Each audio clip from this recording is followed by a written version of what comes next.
First Corinthians chapter 2 and Proverbs chapter 27. I want to make a little bit of a confession to you today. It's a bit of a embarrassing one, a painful one, but it's an important one. First Corinthians chapter 2, verses 1 and 2 says, "When I came to you, brothers, I did not come with eloquence or superior wisdom, as I proclaimed to you the testimony about God. For I resolved to know nothing while I was with you except Jesus Christ and Him crucified."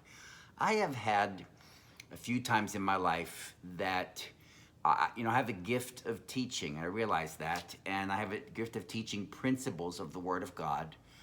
That where I've had people come to me and we would engage, and they were seekers, and they didn't really want to talk directly about Jesus, but they'd heard some of my teaching, and they wanted to talk about the principles of Christianity or some principles of truth that I had taught.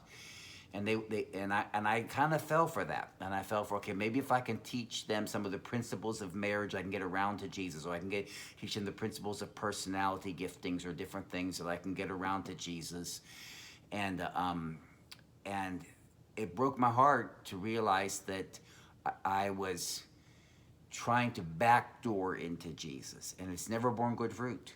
And the good news is I haven't done that very often, but there's been probably 5 to 10 times in 40 years of ministry that I kind of was going to be smart and reach this intellectual person on an intellectual level. And in every case, I wound up pouring time into people that they just drained me.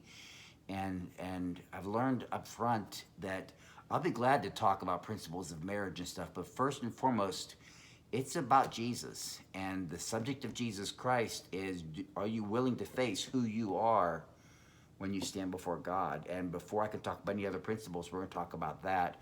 And I have learned to come not with eloquence or superior wisdom, but in trembling, in weakness, and in fear, and say, I resolve to know nothing among you except Jesus Christ and Him crucified. So these verses are very tender to me, to never let people trick me into thinking that I can, through human wisdom, reach them.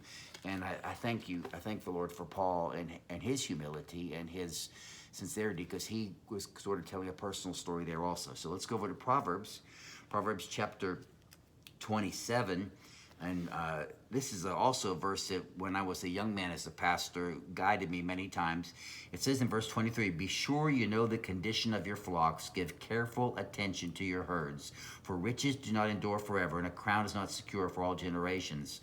And this is for a young pastor. This is for a young parent. This is for a young business owner. This is for a young leader. This is for someone in business is beginning to be promoted. And I wrote down big goal versus small problems.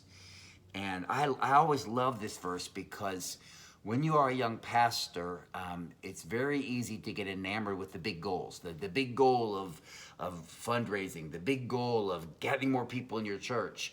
And the small problems, I think, is where the heart of Jesus is. And the small problems is this particular hurting person, this particular hurting person. And I realize that you have to balance those, and you still have to lead. And but I've discovered that being careful to know the condition of your flocks is in some ways, for me, more important than the big picture stuff.